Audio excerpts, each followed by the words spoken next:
আচ্ছা, সেলাই মেশিন ছাড়া কি সেলাইয়ের কাজ কি শেখা যায়? বা সেলাইয়ের কাজ শিখতে গেলে কি অনেক কিছু জিনিসের প্রয়োজন হয়? বা আমরা সেলাই শিখে ভবিষ্যতে কিভাবে আর্নিং করব, সেখান থেকে আমরা কিভাবে উপার্জন করব?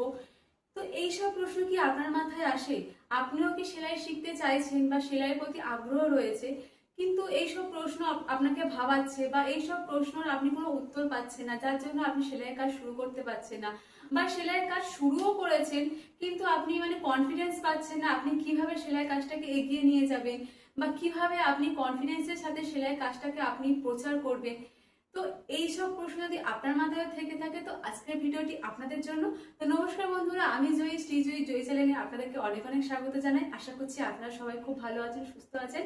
তো আজকে আমি আপনাদেরকে বেসিক কয়েকটা প্রশ্নের উত্তর দিয়ে দেবো, যেগুলো কিন্তু বিগিনারদের জন্য খুবই হেল্পফুল হবে, যারা সেলাইয়ের কাজ শিখছেন বা অলরেডি সেলাইয়ের ক্লাস শেষ করে ফেলেছেন কিন্তু আপনারা কনফিডেন্স পাচ্ছেন না, সাহস পাচ্ছেন না, বা অনেকে রয়েছে বাড়িতেই আছে, তারা ভাবছে যে কিছু শিখতে চাইছে, করতে চাইছে, কিন্তু সাহসের অভাবে করতে পারছে না, ভয় রয়েছে অনেক মনে। তো আজকের ভিডিওটি দেখুন, আশা করছি আপনাদের খুবই হেল্পফুল হবে, আপনাদের কিন্তু কোনো ভয় থাকবে না। তো আপনাদেরকে বলে রাখি, সেলাই শিখতে হলে যে আপনাদের মেশিন চালাতে হবে এরকম কিন্তু কোনো মানে নেই। আমিও যখন সেলাই শিখেছিলাম আমি কিন্তু একদমই মেশিন চালাতে পারতাম না, কিন্তু প্রথমে সেলাই কোর্সে ভর্তি হয়েছি, তারপর সমস্ত কিছু শিখেছি, শিখে কাটিং স্টিচিং করেই তারপরে কিন্তু আমি মেশিন চালানো শিখেছি। এটা কিন্তু অনেক পরে গিয়ে শিখেছি। তারপরে আপনাদেরকে প্রথমে পেপার কাটিং করানো হবে। তো পেপারে কিন্তু কাটিংটা প্রথমে করানো হয়, প্রথমে কিন্তু কোনো ফেব্রিক দেওয়া হয় না, বা প্রথমে কেউ বলবেই না যে আপনাকে ফেব্রিকে কাটিং করতে, প্রথমে আপনাকে পেপারে কাটিং করতে হবে। তো পেপারে কাটিং করার পরে কিন্তু মেশিনে সেলাই হয় না, আমরা নর্মাল যে হাত ছুঁচ যে বাড়িতে সেলাই করি, যে কোনো কাপড় বা কিছু সেলাই করি, নর্মাল সেই ছুঁচ দিয়ে কিন্তু পেপার সেলাইটা করা হয়। করার পরে কিন্তু শেখানো হয়, তারপরে কিন্তু মেশিনে বসানো হয়। যদি আপনাদের মনে এই প্রশ্নটা থেকে থাকে যে আমার বাড়িতে মেশিন নেই বা আমি এখন মেশিন কিনতে পারবো না, তাহলে সেলাইয়ের কাজটা কিভাবে শিখবো? তো এইভাবেও কিন্তু শেখা যায়। এবারে আপনাদের ড্রয়িং করানো হবে, সেখানে কাটিং করানো হবে, তারপরে কিন্তু হাত ছুঁচ দিয়ে কিন্তু সেলাই করানো হবে, তারপরে কিন্তু আপনাদের মেশিনে দেওয়া হবে। এইভাবেই কিন্তু হয়। তারপরে অনেকের ধারণা থাকে যে সেলাই শিখতে গেলে অনেক কিছুর প্রয়োজন হয়। তো প্রথমে আমি আপনাদেরকে বলে রাখি, বেসিক কয়েকটা জিনিসেরই কিন্তু প্রয়োজন হয়, সেইগুলো আমি আপনাদেরকে দেখিয়ে দিচ্ছি। তো আপনাদের এই কটা বেসিক জিনিস থাকলেই কিন্তু আপনারা সেলাইয়ের কাজ শুরু করতে পারবেন। তো প্রথমে বলে রাখি, এখানে আপনারা একটা সাদা খাতা নিয়ে নেবেন, একদম সাদা খাতা, কোনো লাইন টানা যাতে না থাকে, কারণ এতে আপনাদের ড্রয়িং গুলো দেওয়া হবে। তো একদম সাদা খাতা একটা নিয়ে নেবেন, সাথে একটা ডায়েরিও ক্যারি করতে পারেন, যদি না থাকে আপনারা খাতায়ও লিখে রাখতে পারেন, বা ডায়েরিতেও আপনারা যদি মনে করেন যে ইম্পর্টেন্ট যে নোটগুলো হয়, সূত্রগুলো হয় বা মেজারমেন্ট গুলো যে হয়, যেগুলো কোন মেজারমেন্টকে কি বলে, সেগুলো আপনারা ডায়েরিতে নোট করে রাখতে পারেন। এইটা হয়ে গেল।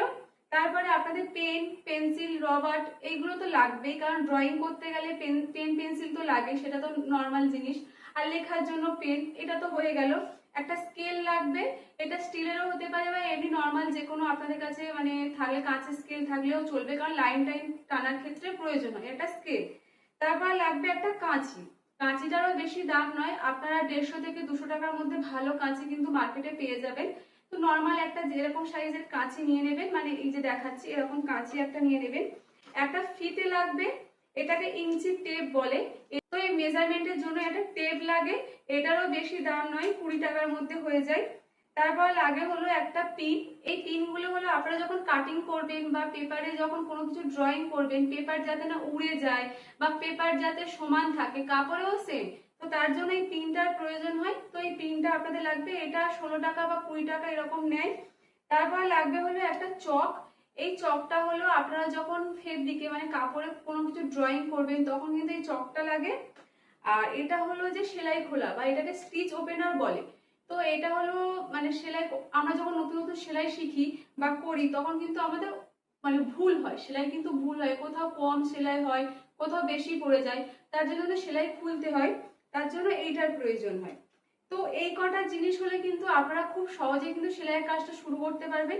আর একটা জিনিস লাগে, সেটা হলো হাত ছুঁচ, যেটা আমি আপনাদেরকে ভিডিওর প্রথমে বলেছিলাম যে আমরা যখন কাটিং স্টিচিং করি প্রথমে কিন্তু পেপারে কাটিং করি, তারপর কিন্তু সেটা হাতে সেলাই করি, তার জন্য নর্মাল হাত ছুঁচ যে হয় আর সুতো, ব্যাস এই কটাই জিনিস লাগে, খুব যে বেশি আহামরি খুব যে বেশি জিনিস লাগে লাগে না। এই কটা জিনিস যদি আপনাদের কাছে থাকে, আপনারা কিন্তু খুব সহজে সেলাই কাজটা শুরু করে দিতে পারবেন, বা আপনারা কিন্তু সেলাই কোর্সে ভর্তি হতে পারবেন, বা এই কটা জিনিস দিয়ে আপনারা সেলাই কাজটা করতে পারবেন।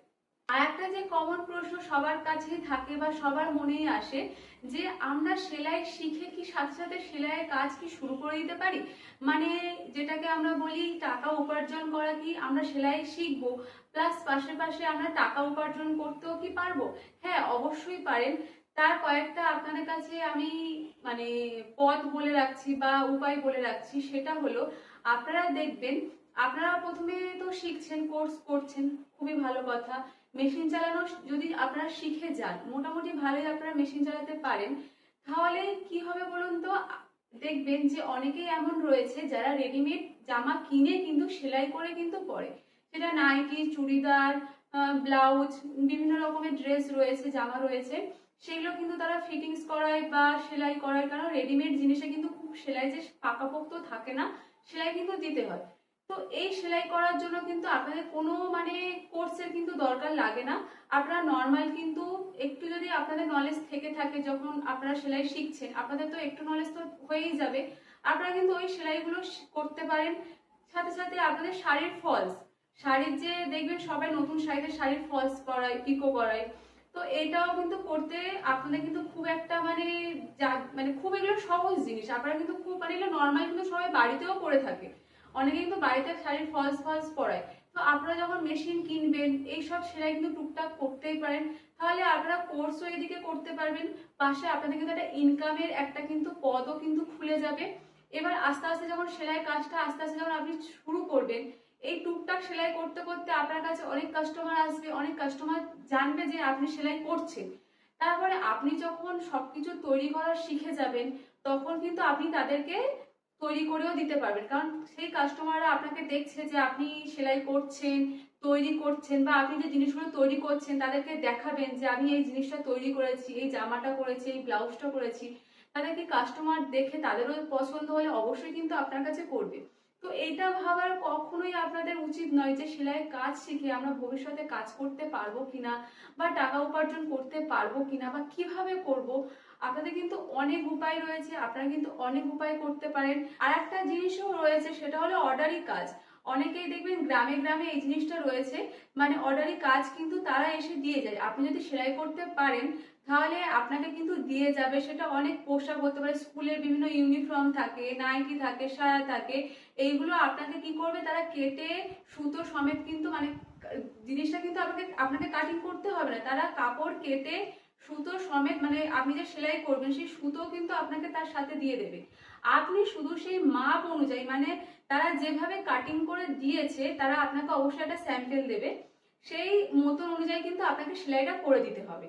মানে সেই মেজারমেন্ট অনুযায়ী কিন্তু আপনাকে সেলাইটা করতে হবে। ওরা কাটিং করে সমস্তটাই আপনাকে দিয়ে দেবে, আপনাকে সেই অনুযায়ী কিন্তু সেলাইটা করতে হবে।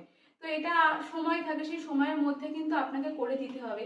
তো এইভাবেও কিন্তু আপনারা উপার্জন করতে পারেন। আপনারা শুধু যদি মেশিনটা ভালোভাবে চালানো শিখে যান, তো এইগুলো কিন্তু করা যেতেই পারে। আর মেশিন চালানো খুব একটা কঠিন কাজও নয়।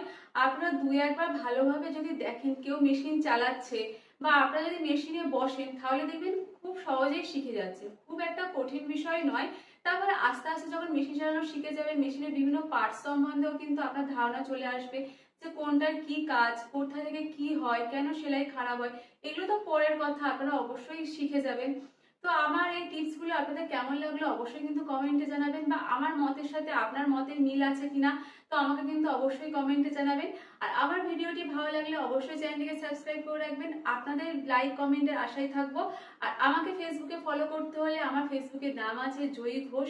তো এখানে স্ক্রিনে নামটা দিয়ে দিচ্ছি, আপনারা দেখে নেবেন। আর ভিডিওর ডেসক্রিপশনেও আমি লিংক দিয়ে দেবো, ওখানে আমি রেগুলার যা কাজ করি সেইগুলোর কিন্তু ফটো ভিডিও আমি পোস্ট করতে থাকি। তো অবশ্যই আমাকে ফেসবুকে ফলো করতে পারেন। আর ভিডিওটি কেমন লাগলো অবশ্যই কিন্তু কমেন্টে জানাবেন, আপনাদের কমেন্টের আশায় থাকবো। ভালো লাগলে অবশ্যই একটা লাইক করে দেবেন। আবারও বলছি, চ্যানেলটিকে যদি এখনো সাবস্ক্রাইব করে না থাকেন, চ্যানেলটিকে অবশ্যই সাবস্ক্রাইব করে রাখবেন। এর জন্য এই পর্যন্ত, দেখা হচ্ছে পরবর্তী ভিডিওতে। টাটা।